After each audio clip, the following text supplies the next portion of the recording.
जय हिंद दोस्तों, स्वागत है आपका आज के इस वीडियो में। आज के इस वीडियो में बात करने वाले हैं फर्स्ट एंग्लो मराठा वॉर के बारे में। फर्स्ट एंग्लो मराठा वॉर किस तरह शुरू हुआ, क्यों शुरू हुआ और इसमें जीत किसकी हुई, ये सारी चीज़ों के बारे में हम थोड़े से आगे स्लाइड के में पढ़ेंगे। लेकिन उससे पहले हम ये जानेंगे कि किस तरह से मराठा शक्ति उभरी, क्यों आखिर फर्स्ट एंग्लो मराठा वॉर हुआ, इसमें किसकी जीत हुई, कैसे क्या हुआ, ये सारी चीज़ों के बारे में इस वीडियो में डिस्कस करने वाले हैं। तो इस वीडियो में अंत तक बने रहिएगा। तो चलिए इस वीडियो को कंटिन्यू करते हैं। सबसे पहले हम शुरू करते हैं मराठाओं के उदय के बारे में।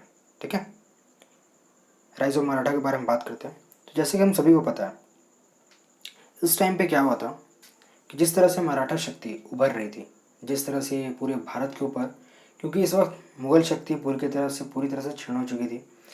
मुगलों के पास अब वो शक्ति रही नहीं थी जो कि औरंगज़ेब, अकबर के टाइम पर हुआ करती थी।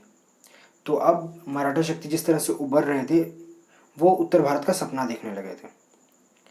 अब चूंकि वो उत्तर भारत का सपना देखने लगे, उसका रीज़न भी था क्योंकि वो लाहौर तक अपना कब्जा कर चुके थे, जिस वजह से उन्हें लगा कि अब वो भी उत्तर भारत के ऊपर आक्रमण करके उनके ऊपर कब्जा कर सकते हैं। लेकिन जिस तरह से मराठा शक्ति उभर रहे थे, उसका क्या पड़ा, मुगल दक्कन संबंध के ऊपर उसका इम्पैक्ट पड़ा।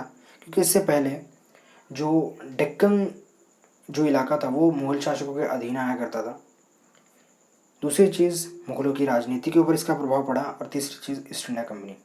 अब चूँकि मुग़लों का कोलैप्स हो गया था और मुग़लों की शक्ति बची नहीं थी, जिसकी वजह से मुग़लों की राजनीति के बारे में बात करना ज़्यादा फिजूल रहेगा। तो ईस्ट इंडिया कंपनी के बारे में देख लेते हैं, क्योंकि अब मराठा भी चाहते थे पूरे साम्राज्य के ऊपर अपना नियंत्रण करना। दूसरी तरफ ईस्ट इंडिया कंपनी अपने व्यापार के वजह से पूरे भारत पर नियंत्रण करना चाहती थी। क्योंकि अब जिस तरह से 1765 में उसको उसके अंतर्गत में बंगाल उसके कंट्रोल में आ गया था, तो जिस चीज़ की वजह से वो कॉन्फिडेंस था उसके अंदर, और वो चाहता था कि भारत के ऊपर इसी तरह से धीरे धीरे वो अपना साम्राज्य स्थापित करते चला जाए।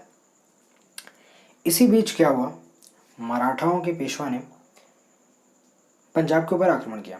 अब चूंकि पंजाब के ऊपर हिस्ट्री के हिसाब से अहमद शाह अब्दाली का कोई सहयोगी बैठा हुआ था, जिसकी वजह से अहमद शाह अब्दाली को भारत आना पड़ा। और उसने क्या किया, जब वो अहमद शाह अब्दाली भारत के ऊपर आया, तब हुआ पानीपत का तीसरा युद्ध 1761 ईस्वी में, जिसने सब कुछ तहस नहस करके रख दिया। उसके तुरंत बाद ये हुआ कि माधवराव, जो कि एक महत्वपूर्ण शासक हुआ करते थे मराठा साम्राज्य के लिए, तो उनकी मृत्यु होगी। उसके बाद से और भी ज़्यादा भगदड़ मच गई। यही टाइम था जिस टाइम पे बेसिकली मराठा साम्राज्य संघों में बट गए थे। बड़ौदा के गायकवाड़, नागपुर के भोसले, इंदौर के होलकर, ग्वालियर के सिंधिया और पुणे के पेशवा, ये बेसिकली 5 भागों में बट गए थे। मराठा साम्राज्य का डिस्ट्रीब्यूशन हो गया था और ये बेसिकली 5 भागों में बट करके एक संघ बन गया था। ठीक है, अब इसके आगे बढ़ते हैं। ब्रिटिश और मराठा दोनों ही इतने बड़े भारत के ऊपर अपना कब्जा जमाना चाहते थे और अपने आप को संपूर्ण भारत का शासक बनाना चाहते थे। इसके आगे हम बढ़ते हैं, किस तरह से फर्स्ट एंग्लो मराठा वॉर की शुरुआत हुई 1775 से 82 की। बेसिकली जिस तरह से 1772 ईस्वी में माधवराव की मृत्यु हो गई, तो जैसे ही माधवराव की मृत्यु हुई, नारायण राव और रघुनाथ राव, राघोबा जिन्हें कहा जाता है, रघुनाथ राव और नारायण राव के बीच उत्तराधिकारी युद्ध शुरू हो गया।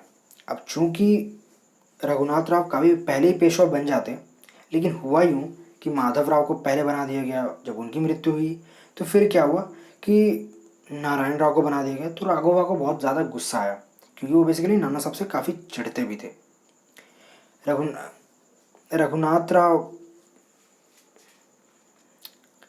जिन्हें राघोबा कहा जाता, वो काफ़ी ज़्यादा नाना साहब से चिढ़ते थे, जिसके वजह से क्या हुआ, उसने इस उत्तराधिकार के युद्ध को ख़त्म करने के लिए नारायण राव का कत्ल करवा दिया।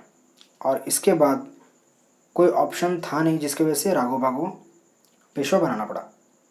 लेकिन नारायण राव की जो पत्नी थी गंगाबाई, उन्होंने क्या किया, उनके जो बेटे थे जो नारायण राव की पत्नी गंगाबाई से उत्पन्न हुए थे, उसे राघवा की जगह पेशवा बनाने की अनुमति दी गई, जिसकी वजह से रघुनाथ राव और ज़्यादा गुस्से में आ गए और उसने क्या किया, बौखलाकर अंग्रेज़ों के साथ एक संधि की।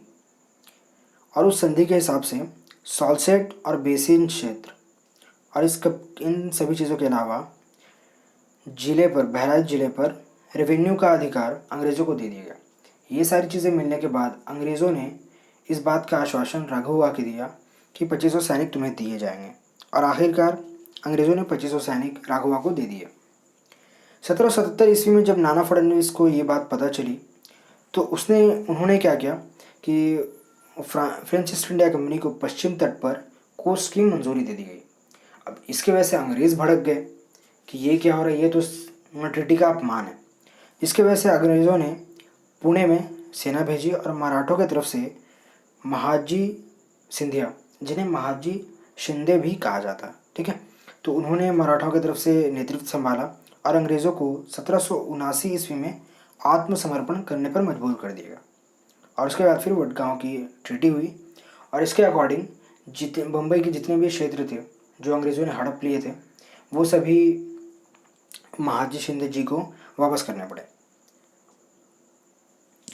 अब हुआ यूं कि जब ये बात वॉरेन हेस्टिंग्स को पता चली तो उसने इस संधि को रद्द कर दिया, कि वो उसने मानने से मना कर दिया कि ऐसी कोई संधि वंधि नहीं है, मैं इसे वैल्यू नहीं देता।